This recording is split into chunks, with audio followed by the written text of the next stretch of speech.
Respected members of the jury, my fellow participants, and all of us here sitting in the audience. First and foremost, let me tell you, I am not a warmongering extremist who believes that violence is the answer to every question. I think that's exactly what my opponents are trying to paint against everybody who's standing on this side of the stage today. Take, for example, the case of Israel. Do you think that small country, which is surrounded by enemies on all sides, would have survived since 1948 had it been so docile?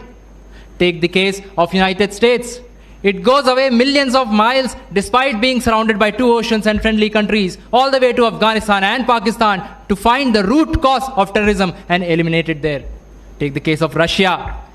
It makes such examples of people who attack them, including their families, that the attackers fear that next time whether they should attack or not. India, unfortunately, cannot follow this. Firstly, we have a neighbor who is a nuclear-armed country. The key to their arsenal is held with trigger-happy generals who are literally looking for a reason, for a chance to use it on our country. Any action on their soil would almost surely lead to a full-blown war, as it almost did after the recent airstrikes. So, why are we talking about these countries? It is important to know that how to deal with extremism in these cases. Now, I would like to draw your attention towards the fact sheet number 32, which has been issued by the Office of the High Commissioner of the United Nations Human Rights Commission.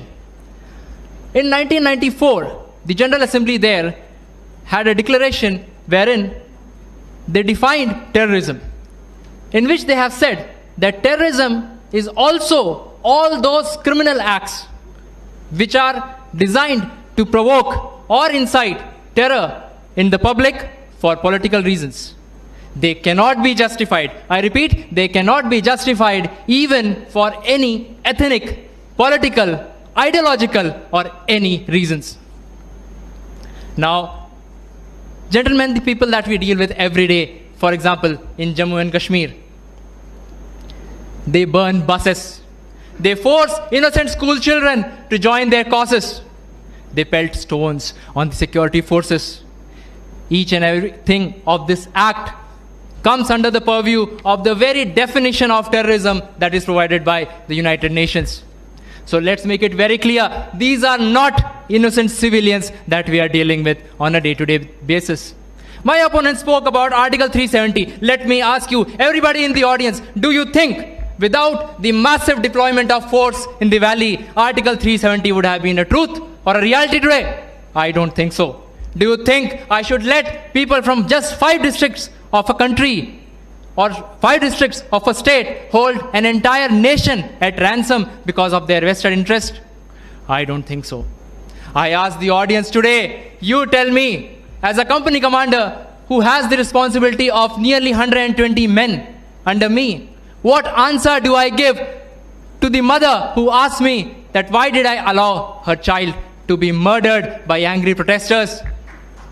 Why did I allow a father to be killed by a shower of stones?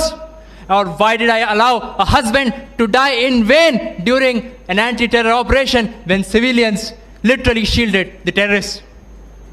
Gentlemen,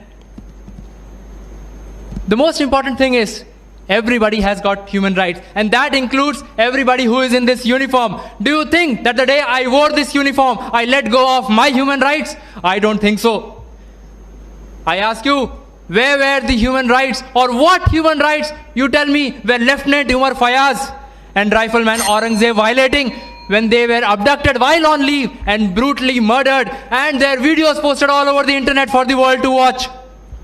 Gentlemen, I think we cannot talk about justice and human rights to a set of people who have been so deeply and so precariously indoctrinated due to religious extremism that logic and reason does not apply to them anymore. And in the end, I would like to finish my sentence by saying just one line, and that is, you cannot expect, I repeat, you cannot expect justice from a nation whose flags you burn every Friday. Thank you. Jai Hind.